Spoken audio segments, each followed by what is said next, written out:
한민족의 전통 명절로는 설날, 또 정월 대보름, 또 하나 한식, 단오, 그리고 지금 말씀하신 추석, 그리고 동지라는 명절이 있습니다. 특히 한국의 3대 명절은 설날과 단오, 추석이 한국의 3대 명절로 여겨집니다. 각 명절은 고유한 절기가 있고 음식과 풍습을 가지고 있었습니다. 조상을 기리는 공동체 의식도 있었고 여러 가지 의미를 지니고 있습니다. 우리 민족은 오래전부터 설날을 중요하게 생각했습니다. 음력 1월 1일이죠. 이승만 정권 당시에는 음력을 없애버려가지고 그냥 1년에 한 번 1월 1일, 양력 1월 1일을 이렇게 세도록 했었습니다만은 세월이 지나갈수록 우리가 수천 년 동안 풍습으로 지냈던 그 날짜를 다시 회복하자. 그래서 음력 설날이 완성이 됐습니다. 이때는 이제 친척 가족이 모여서 덕담을 나누고 세배도 하고 또 맛있는 떡국도 먹는 그런 명절의 하나였습니다. 그리고 음력 1월 15일은 첫 보름달이 뜨는 날입니다. 새해가 돼서 큰 보름달이 이제 뜨면 이 날로 된 견과류들을 먹었습니다. 그리고 오곡밥을 만들어서 먹었습니다.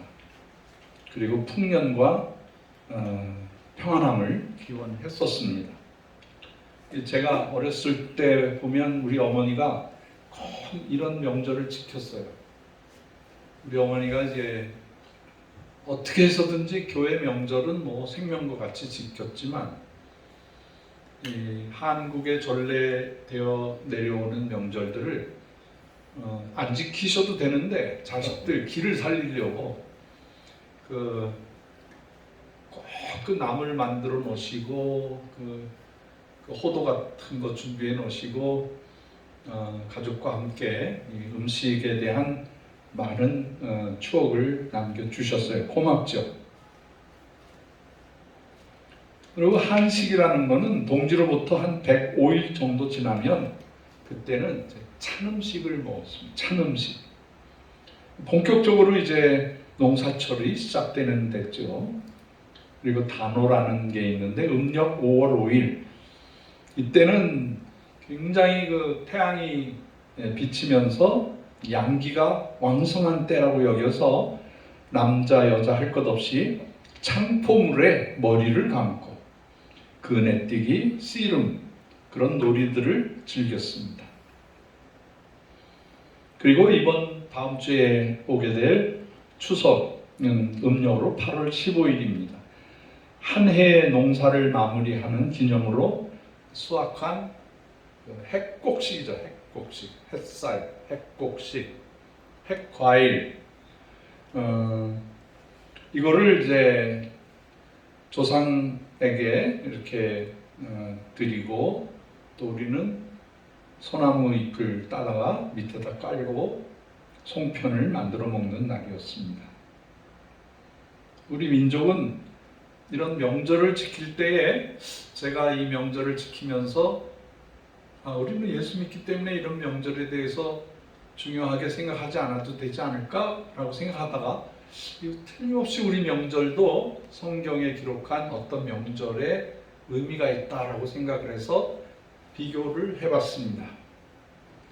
구약에 보면 유대인들이 대표적인 명절로 새겼습니다. 그때가 첫 번째가 이제 패삭이라는 단어인데 출애굽을 한 것을 기념을 하는 것입니다. 출애굽.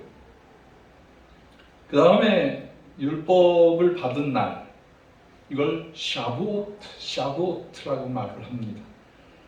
모세가 시내산에 올라가서 오랫동안 기도하면서 십계명을 받습니다. 그 날을 7.7절이라고 말을 합니다. 그리고 광야 생활을 기념하는 초막절이 있습니다. 이걸 수콧이라고 말을 합니다. 저 뒤에 유태인 기독교인들의 달력을 제가 걸어놨어요. 이따 가실 때 한번 보세요. 유대인들의 새해는 9월 달서부터 시작됩니다. 네. 그 제가 이제 12월 달에 갔더니 그분들은 에스더를 기념해서 에스더의 불임절을 기념해서 아주 굉장히 큰 행사를 하는 것을 봤습니다. 아무튼 유대인들도 이 성경에 기록된 것 중에 꼭 기억해야 할 것들을 기념하고 그때 먹는 음식이 따로 있었습니다. 예를 들어서 이제 출애굽할 때 급하게 나와야 되기 때문에 성령님께서 그때는 누룩을 넣지 않은 마른 떡, 제가 먹어봤어요. 이스라엘에 가서 먹었는데 진짜 맛이 없어요. 진짜 맛이 없어요. 예? 빵이라든가 이 과자는 그 속에 누룩이 있어서 부드럽게 바삭하게 이렇게 하는데 전혀 그렇지가 않아요. 그걸 씹으면서 참 맛없다 생각을 했어요. 왜 그걸 먹게 했느냐? 고난을 대비하는 그런 뜻이 있죠. 네.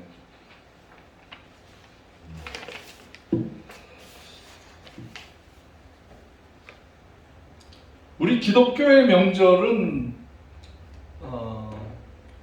세 가지, 네 가지, 굳이 여러 가지 명절이 있지만 우리가 지금까지 지켜온 그 명절이 첫째가 성탄절입니다. 성탄절. 매년 12월 25일 날로 지킵니다. 그 다음에 봄철에 중요한 예수 그리스도의 부활을 기념하는 명절 중에 명절이죠. 최고의 명절입니다. 그 다음에 추수감사절이 있습니다. 추수감사절은 가을철의 풍성한 수확에 대한 하나님께 감사하는 절기입니다. 이때는 우리 구약에도 있고 맥주 감사절도 있고 그렇지만 주로 이제 미국으로 이민 가신 분들이 먹고 살기 힘들 때에 첫 번째 옥수수와 몇몇 가지를 추수를 해서 너무 감사해서 아주 어려울 때 하나님 앞에 감사하는 것인데 이것이 유래가 되면서 이제 미국의 대통령이 국경일로 만들라. 그래서 추수감사절 때가 되면 성탄절처럼 온 식구들이 모여서 그 고기 중에 제일 듬직한 그 칠면조를 잡아요. 닭은 한 요만하잖아요. 응? 닭은 한 요만한데 칠면조는 이만해요. 그래서 그거 한번 구우려면 기름에다가 끓는 기름에다가 한 5시간을 구워요. 그러니까 정성을 들여야 돼요. 정성을. 그렇죠? 강 목사님? 그렇죠? 예. 그 다음에 이제 우리가 중요하게 생각하는 명절은 성령 강림절입니다. 성령 강림절. 이런 것들을 우리가 지내게 되는데 구약에서 지키던 것들에 대해서는 그렇게 열심히 안 해도 돼요. 왜냐하면 예수님께서 오셔서 절기에 대한 새로운 개념을 주셨고 음식에 대해서도 새롭게 해주셨어요. 구약 따라가면은요, 여러분 맛있는 돼지고기도 못 먹어요. 네, 생선도 못 먹어요. 게도 못 먹어요. 오늘 저 해산물 탕이 여러분을 기다리고 있는데 거기에 온갖 해산물 못 먹어요. 비늘 있는 것만 먹어야지. 장어라든가 맥이라든가 이런 절대 못 먹어. 근데 그런 모든 먹는 문제를 다 우리는 해결을 했어요. 그래서 우리가 이렇게 구약에서 지키던 명절의 의미는 우리가 받아들이지만은 그렇게 열심히 지키지는 않습니다. 왜? 우리가 더 큰 성탄과 부활과 추수감사절과 성령 감림절에 대한 감동이 있기 때문에 우리 크리스천들은 구약에 그렇게 매이지는 않습니다. 중요하게 생각해요. 구약의 명절에 대해서도 또 신약의 명절과 이렇게 비교해서도 그렇게도 설명하시는 분들이 많이 있습니다. 우리 한국의 설날이라든가 추석처럼 기독교 명절은 우리 감사하는 데서부터 신앙의 중심이 되는 거예요. 예수 그리스도의 구원의 사건을 중심으로 신앙의 공동체가 새로 생겨나면서 명절을 지켜나가게 되었습니다. 오늘 계시록 14장에 보면 모든 민족, 족속, 우리가 이 지구에 사는 모든 사람들이 그 주님께서 새로 주시는 이 구원의 확신, 영생의 복, 죄 사함의 축복 이런 모든 것들을 민족 전체가 각 민족들이 느끼라고 경험하라고 하십니다.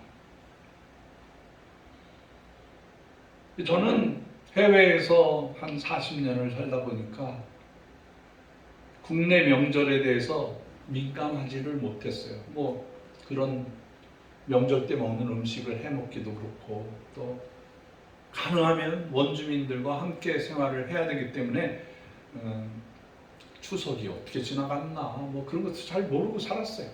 그렇게 40년을 살았어요. 근데 다시 고국에 들어와서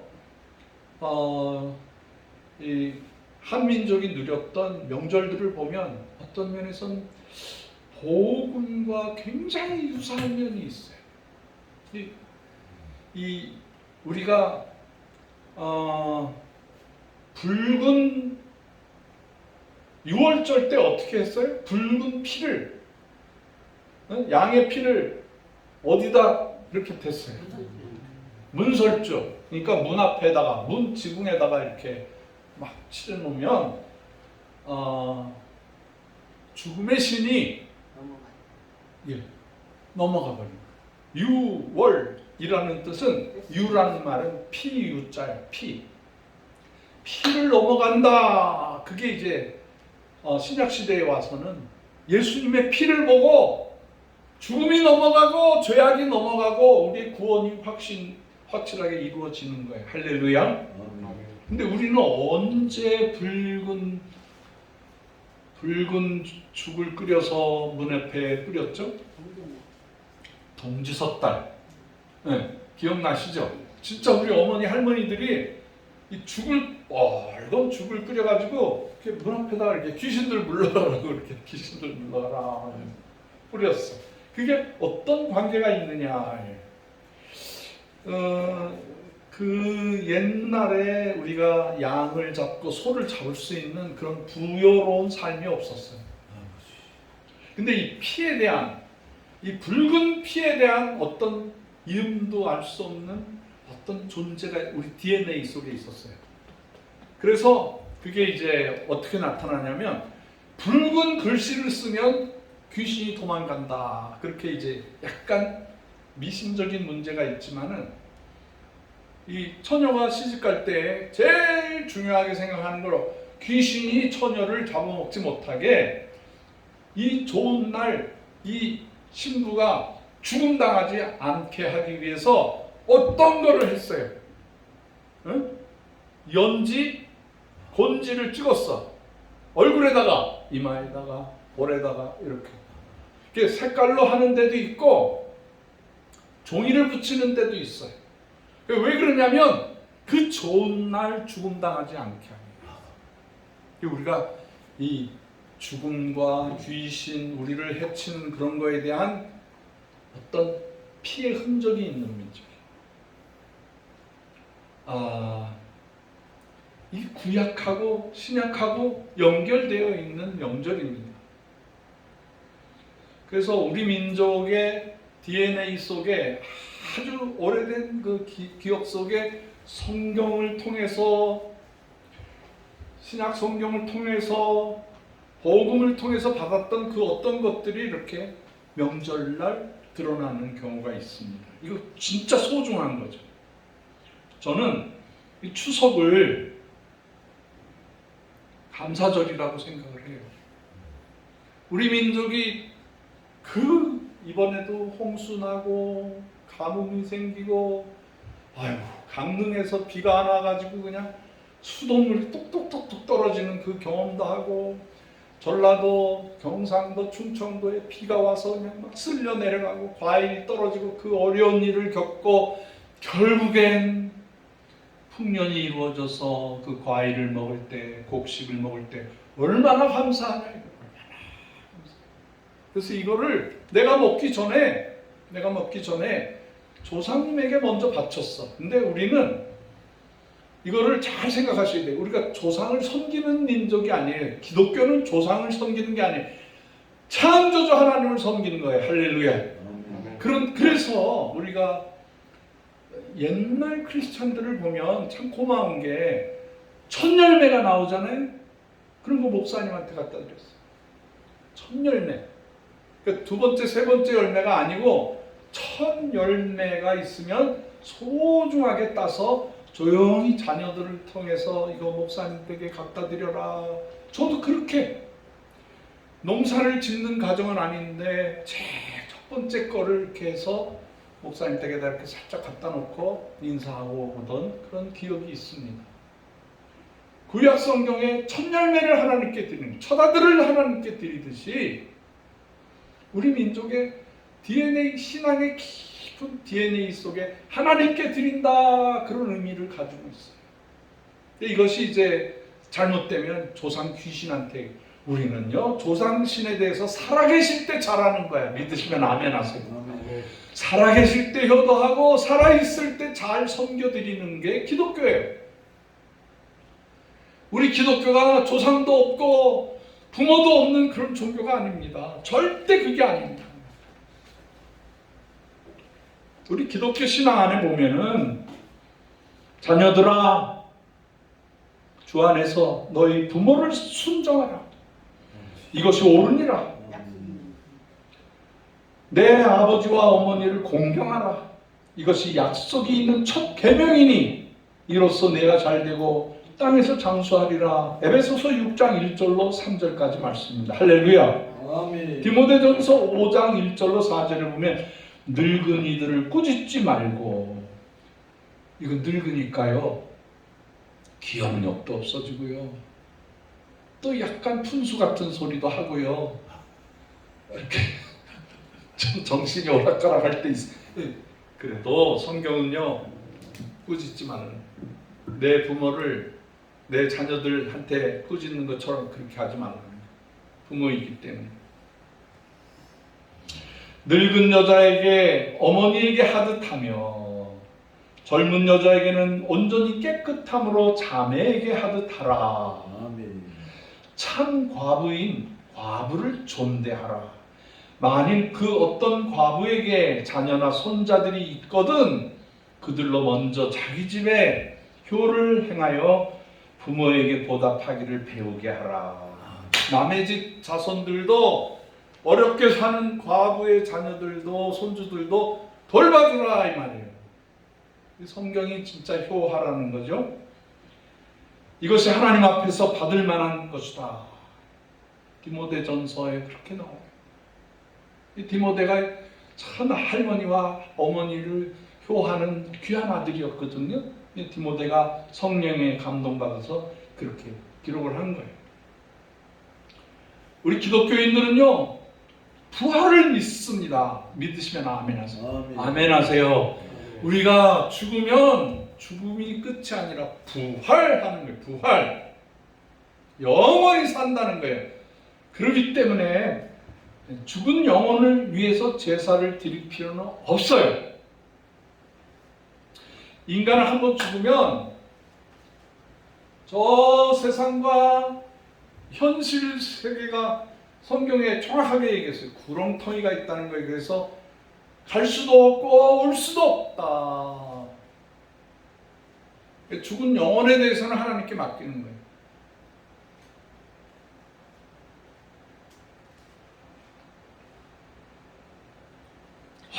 있어도 뭐 캐톨릭에서 뭐 죽은 사람 예수 안 믿고 죽었는데 헌금을 많이 내면은 그 영혼이 연옥으로 가고 연옥에 있을 때 열심히 기도하고 헌금을 바치면 뭐 천당으로 가요. 이건 거짓이 거짓. 이거 이렇게 이 신자들을 속이면 안 되는 거예요. 절대 속이면 안 되는 거예요. 자기가 삶으로 심판받고 그게 끝입니다. 예수 믿는 사람은 영원한 생명을 얻었고 그렇지 않은 사람은 거기에서 멸망의 길로 가는 겁니다. 이거는 살아있을 때 결정하는 거예요. 예수 믿으면 살고 예수 안 믿으면 지옥으로 떨어지는 거예요.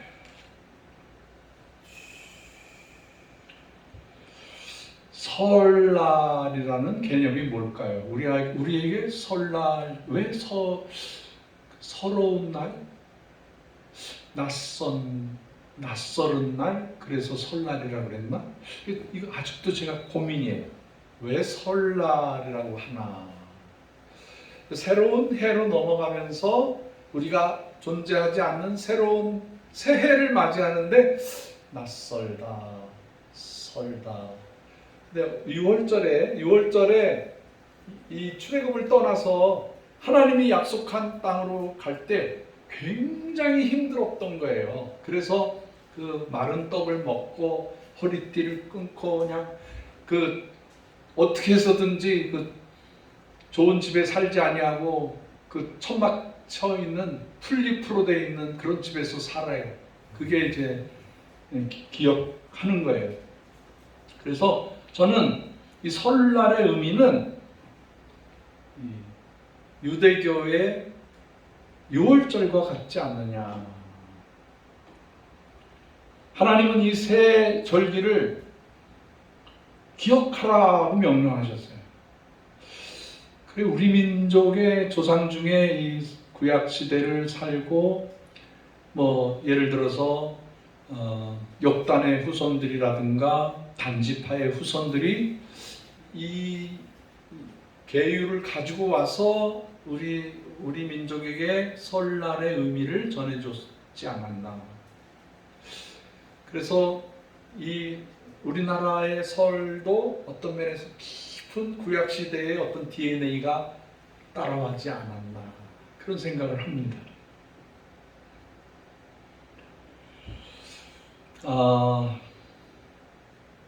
우리 기독교인들은 우리 설 명절은 살아계신 부모님을 한 번 더 생각하고 또 형제가 한자리에 모여서 화목하고 6월절처럼 회개의 절기로 지키는 의미가 있다고 생각을 합니다. 요즘에 핵가족 시대가 되어서 어떻게 살다 보니까 부모님이 계실 때는 어떻게든지 모여 어떻게든지 이렇게 부모님 중심으로 모이는데 부모님이 아버지도 어머니도 돌아가시면 형제간끼리 모이기가 참 힘들어요. 만약에 형제간끼리 잘 모이는 집안은 괜찮은 집안이에요. 근데 정말 어려워. 장남이 이 권위를 가지고 이렇게 식구들 전체를 이렇게 아우러야 되는데 이 며느리가 또 덕이 없거나 며느리가 이 개념을 몰라서 그냥 갈팡질팡해가지고 식구들이 싸움이 나고 모이기에 아주 불편하게 생각하고 그러다 보니까 그냥 자기 자녀들과 이렇게 모여서 하게 되는 그런 일도 있어요. 근데 이게 회복해야 돼. 회복. 특별히 정말 장남이 잘하든지 장녀가 잘해야 돼. 우리 카나다의 내 친구, 아주 고등학교 친구이면서 지금까지 아주 선한 친구의 집안에 딸들 중에 장녀가 얼마나 리더십이 있는지 언제든지 모여서 온 식구들이 모이고 또 어떤 때는 여행도 같이 가고 막 그러면서 잘 모이는 집안이 있어. 근데 그런 집안은 뭔가 온 자손들이 식구들이 잘 돼. 이상하게 가족이 화목한 가정은 점점점 잘 돼. 저도 이거를 본받으려고 애를 써요. 자녀들이 다 캐나다에 있으니까 이거 어떻게 이러한 전통을 남기고 싶은데 참 어려워. 그 덕분에 제가 그래도 참 여기 고국에 와서 사역을 할 수 있는 게 저희 그 처갓집에서 형제가 열인데 잘 모여. 비결을 봤어요.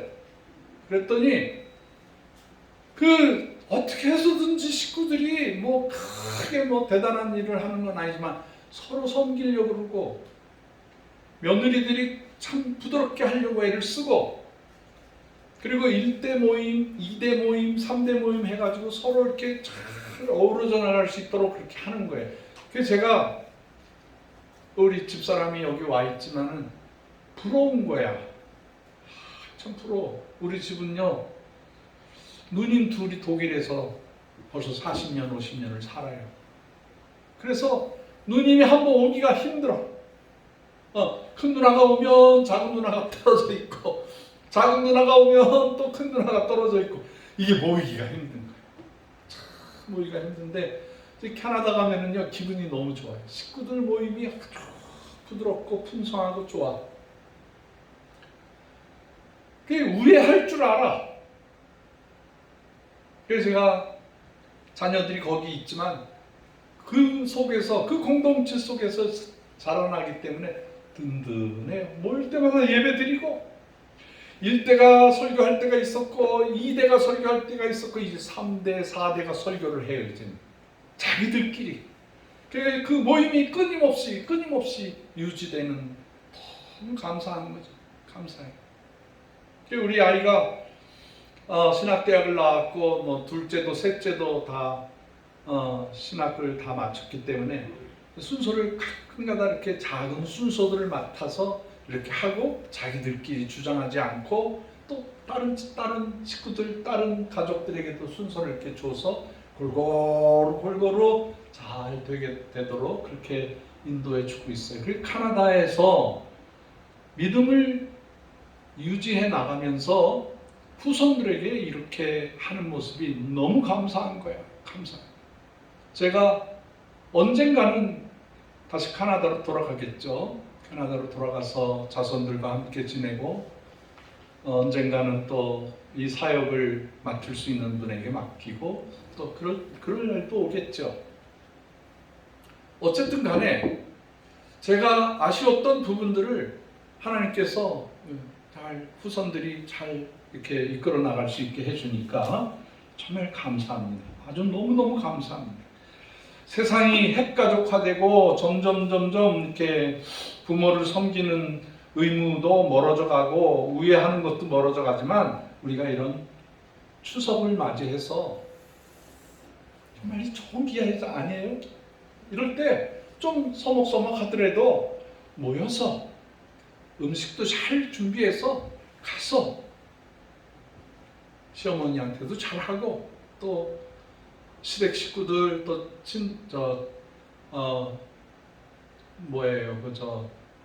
외가 식구들 그런 쪽에도 잘하고 조그만 선물이라도 갖다 드리고 그렇게 해서 여러분 우애하시기를 주의 이름으로 축복합니다. 아멘.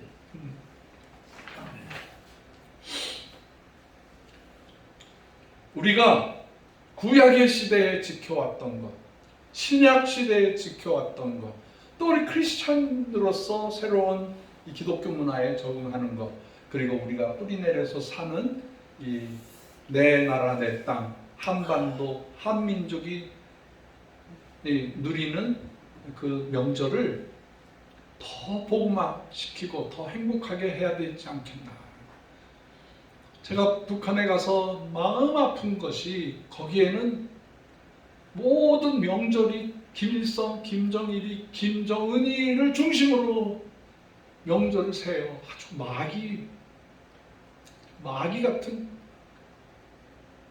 그리고 김일성, 김정일 그거를 태양절, 광명성, 괴상망측한 이름을 다 붙여가지고 꼭 사탄의 별을 얘기하는 것 같은 그런 모습으로 싹 바뀌어 있어요. 참. 제가 우리 이 말씀을 듣는 모든 분들에게 또 하나 부탁이 있어요.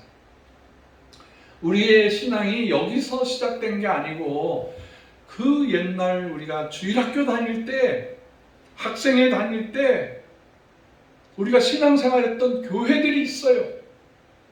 나의 마음의 고향의 교회들, 나를 오늘날로 키워준 그 교회들을 여러분들이 이런 추석 연휴를 기해서 한번 가세요. 좀 가서. 제 생각으로는요, 그 옛날 몇 안 남은 그리운 얼굴들이 있겠지만 가서요, 헌금도 좀 내고요. 아우, 보고 싶어서 왔다고 신앙의 원적지, 신앙의 본적지를 찾아가서 그 어려운 개척교회 목사님들, 그 옛날 교회, 시골교회가 뭐 재정이 있습니까? 뭐 점점 신자가 늘어납니까? 그냥 대부분 보면 다 할머니, 할아버지들만 계시는데 좀 가서 좀 기쁘게 해드리고 그랬으면 좋지 않을까 생각해요. 어떠세요? 아멘이십니까? 아멘. 예, 감사합니다. 기도합시다. 하나님 아버지, 오늘 지구상의 모든 백성들에게 예수의 기쁨, 성탄절, 부활절, 추수감사절, 이 기쁜 모든 명절들을 누리게 해야 되는데, 하나님, 우리가 살던 이 나라, 이 땅에도 명절이 있습니다. 이것을 복음화시켜서, 이거를 잘 신앙화시켜서 이 민족을 선한 것으로 인도하는 저희들 되게 하여 주옵소서. 아멘. 제사를 드리지는 않지만 부모님을 생각하며 추모하며 이 예수님의 사랑을 전하게 하여 주시옵소서. 분단국가의 아픔을 마음 깊이 새겨서 어떻게 해서든지 사랑으로 통일로 북녘 백성들을 끌어안는 저희들 되게 하여 주옵소서. 세계 열방 어두운 땅을 찾아가 먹는 문제, 사는 방법, 구원받는 방법들을 전해드리는 우리 한거운 운동이 되게 하여 주시옵소서. 아멘. 추석 명절 흩어져 있던 식구들과 친지와 이웃들과 나누는 행복한 시간, 관계들을 만들어내게 하여 주옵소서. 아멘. 예수님의 귀하신 이름으로 간절히 축복하오며 기도하옵나이다. 아멘. 우리 말씀을 생각하면서 찬송가 함께 부르겠습니다. 찬송가는 559장입니다. 강정혜 목사님 헌금 봉사해 주시기 바랍니다.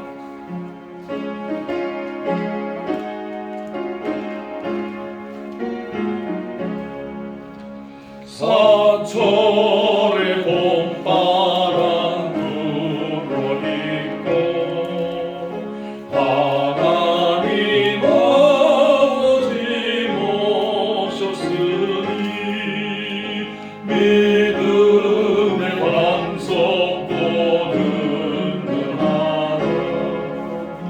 우리 집 즐거운 동산이라.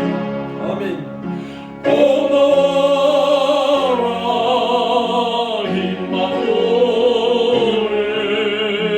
예수만 섬기는 우리 집 오너라 임마누엘 복되고 즐거운 어버이 우리를 보이시고 어버이 우리를 보이시고 동기들 사랑에 뭉쳐있고 기쁨과 서름도 같이하니 한간의 조가도 전국이 아멘. 오버인 마누엘 예수만 섬기는 우리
성금기도 박한나 선교사님께서 해주시고 강정희 목사님 나오셔서 한국은혜 소식을 전해주시도록 하겠습니다.